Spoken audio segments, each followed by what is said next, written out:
BD breaking নিউজে আপনাকে স্বাগতম। কারাগারে আসাদুজ্জামান নূর ও মাহবুব আলী। সংস্কৃতি বিষয়ক মন্ত্রণালয়ের সাবেক মন্ত্রী আসাদুজ্জামান নূর এবং বেসামরিক বিমান চলাচল ও পর্যটন মন্ত্রণালয়ের সাবেক প্রতিমন্ত্রী অ্যাডভোকেট মাহবুব আলীকে কারাগারে পাঠানোর আদেশ দিয়েছেন আদালত। সোমবার ১-৬ সেপ্টেম্বর তাদের ঢাকার মেট্রোপলিটন ম্যাজিস্ট্রেট আদালতে হাজির করে পুলিশ। এরপর মামলার তদন্ত শেষ না হওয়া পর্যন্ত তাদের কারাগারে আটক রাখার আবেদন করেন মামলার তদন্তকারী কর্মকর্তা। এ সময় তাদের আইনজীবীরা জামিন চেয়ে আবেদন করেন। উভয় পক্ষের শুনানি শেষে ঢাকার মেট্রোপলিটন ম্যাজিস্ট্রেট মোশাররফ হোসেন দুজনের জামিন নামঞ্জুর করে কারাগারে পাঠানোর আদেশ দেন। বৈষম্যবিরোধী ছাত্র আন্দোলন চলাকালে হোটেলকর্মী সিয়াম সরদারকে গুলি করে হত্যার ঘটনায় তাদের বিরুদ্ধে এ মামলা দায়ের করা হয়। মামলার অভিযোগ থেকে জানা যায়, সিয়াম সরদার ১-৭ রাজধানীর মিরপুরের হোটেল রাব্বানিতে চাকরি করতেন।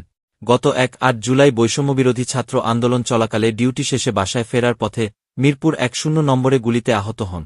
তাকে হাসপাতালে নিয়ে গেলে কর্তব্যরত চিকিৎসক মৃত ঘোষণা করে। এ ঘটনায় গত ৪ সেপ্টেম্বর তার বাবা সোহাগ সরদার ঢাকার মেট্রোপলিটন ম্যাজিস্ট্রেট আদালতে একটি হত্যা মামলা করে। আদালত বাদীর জবানবন্দি গ্রহণ করে মিরপুর থানাকে এজাহার হিসেবে গ্রহণের নির্দেশ দেন। মামলায় সাবেক স্বরাষ্ট্রমন্ত্রী আসাদুজ্জামান খান কামাল সহ ১-১-৪ জনকে আসামি করা হয়। এর আগে রোববার ১-৫ সেপ্টেম্বর রাতে রাজধানীর সেগুনবাগিচা থেকে সাবেক বিমান প্রতিমন্ত্রী মাহবুব আলীকে রাজধানীর যাত্রাবাড়ি থানায় দয়া করে একটি মামলায় গ্রেপ্তারের তথ্য জানিয়েছিল ঢাকা মহানগর গোয়েন্দা পুলিশ ডিবি। তবে সে মামলায় তিনি হাইকোর্ট থেকে জামিনে থাকায় তাকে মিরপুর মডেল থানায় দায়ের করা সিয়াম হত্যা মামলায় গ্রেপ্তার দেখিয়ে আদালতে পাঠায় পুলিশ। একই মামলায় রোববার রাত ১-১টায় রাজধানীর বেইলি রোডের নৌরতন কলোনি থেকে গ্রেপ্তার করা হয় আসাদুজ্জামান নূরকে। ওই ঘটনার পর তখন ডিএমটিসিএলের পক্ষ থেকে বলা হয়েছিল, কাজীপাড়া ও মিরপুর ১০ স্টেশন সংস্কার করে চালু করতে ৩৫০ কোটি টাকার মতো খরচ করতে হবে। কিন্তু বর্তমানে প্রতিষ্ঠানটি জানিয়েছে, দুটি স্টেশনের জন্য ১৩৮ কোটি টাকার বেশি লাগবে না। অন্যদিকে সংস্কার করে বন্ধ থাকা স্টেশন দুটি চালুর উদ্যোগ নিয়েছে কর্তৃপক্ষ। সেই উদ্যোগের ফলে আপাতত কাজীপাড়া স্টেশন চালু হতে পারে আগামী ২ সেপ্টেম্বর, আর মিরপুর ১০ স্টেশন চালু হতে আরও কয়েক মাস সময় লাগবে। এছাড়া সংশ্লিষ্ট দায়িত্বশীল সূত্রে জানা গেছে, আগামী শুক্রবার ২ সেপ্টেম্বর থেকে চলতে পারে মেট্রোরে।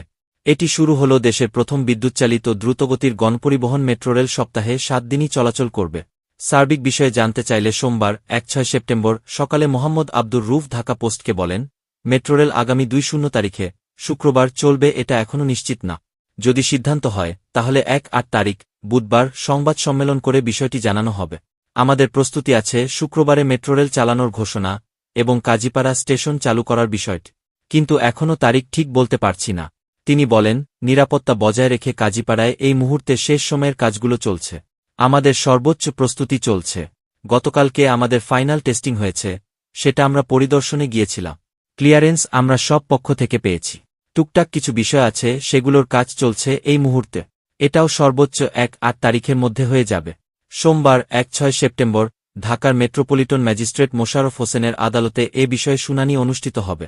মামলার অভিযোগ থেকে জানা যায়, সিয়াম সরদার ১-৭ রাজধানীর মিরপুরের হোটেল রাব্বানিতে চাকরি করতেন। গত ১-৮ জুলাই বৈষম্যবিরোধী ছাত্র আন্দোলন চলাকালে ডিউটি শেষে বাসায় ফেরার পথে মিরপুর ১০ নম্বরে গুলিতে আহত হন। তাকে হাসপাতালে নিয়ে গেলে কর্তব্যরত চিকিৎসক মৃত ঘোষণা করে। এ ঘটনায় গত ৪ সেপ্টেম্বর তার বাবা সোহাগ সরদার ঢাকার মেট্রোপলিটন ম্যাজিস্ট্রেট আদালতে একটি হত্যা মামলা করে।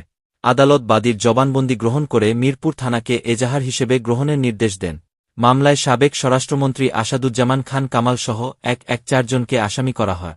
এর আগে রোববার ১-৫ সেপ্টেম্বর রাতে রাজধানীর সেগুনবাগিচা থেকে সাবেক বিমান প্রতিমন্ত্রী মাহবুব আলীকে রাজধানীর যাত্রাবাড়ি থানায় দয়া করে একটি মামলায় গ্রেপ্তারের তথ্য জানিয়েছিল ঢাকা মহানগর গোয়েন্দা পুলিশ ডিবি। তবে সে মামলায় তিনি হাইকোর্ট থেকে জামিনে থাকায় তাকে মিরপুর মডেল থানায় দায়ের করা সিয়াম হত্যা মামলায় গ্রেপ্তার দেখিয়ে আদালতে পাঠায় পুলিশ। একই মামলায় রোববার রাত ১-১টায় রাজধানীর বেইলি রোডের নৌরতন কলোনি থেকে গ্রেপ্তার করা হয় আসাদুজ্জামান নূরকে।